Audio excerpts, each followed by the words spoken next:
I want to show everybody the cover of People magazine this week right now. Of course, here you are, looking gorgeous. Thank you. Also telling it is a beautiful story because you really open up about this challenge and how you're dealing with it.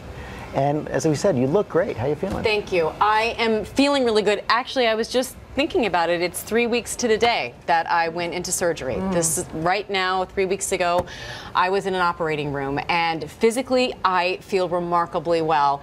Mentally, it's another challenge because that was phase one. As anyone who has gone through this battle, as Robin has, knows that that's the first step, but the next couple of ones are going to be tougher, and mentally, I think, is the toughest part of this because Robin, you gave me some great advice. She said, you said you've got to go hour by hour on this one, day by day. And what it forces you to do is live in the moment. And I think that's a good lesson for everyone. So if you look at the positive out of this, you know, there are days where if you really start to let your mind wander, it's fairly devastating.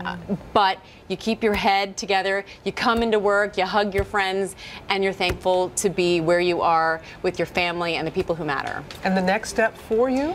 The next step is chemotherapy, and that begins December 16th. I mentioned in the article that it had, I made the choice to have the double mastectomy, and for me, it felt like the right choice, and it turned out to be the right choice because not only did they find another malignant tumor, they also saw problems in my left breast as well that looked like it was going to be problematic later on as well. It also spread to my sentinel lymph node, and that was the devastating news for me. When I woke up, the first question I asked was, did it spread to my lymph nodes? Because that's the difference between chemo and no chemo. Yes, it is. And so chemo begins for me in a little bit under 2 weeks. But you're working through it. I'm going to work through it.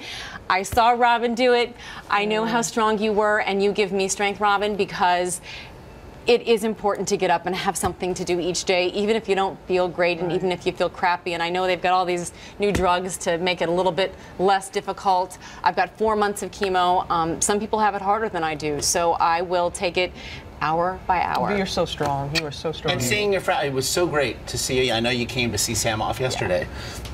And to spend some time with you yesterday was terrific. And you did mention something you mentioned in the article as well. You're really happy you had this mammogram when you did. You maybe even wish you'd had it sooner. And I want to say today, and speaking in the good folks there in Detroit, WXYZ, PVI there in Philadelphia, they all said so many of their viewers, after your diagnosis and your public sharing of the struggle, so many viewers have said they went out and got their mammograms as well. That is the powerful message because we talked about this. I had had that prescription for a full year and I didn't go. And you know, cancer spreads, and the sooner you get it, the better your prognosis. And with the FDA regulations being, you know, that women can wait till they're 50, it was my excuse to say, I can wait a couple years. If some doctors say 40, some people say 50, maybe I'll split the difference. Well, that could have meant, probably would have meant the difference between life and death for me. And so 40 for me was the right time, but 39 probably would have been better. And you know, how happy we are to have you back. And your family, beautiful pictures in People magazine. Thank you. They spent time with you over Thanksgiving, and I know that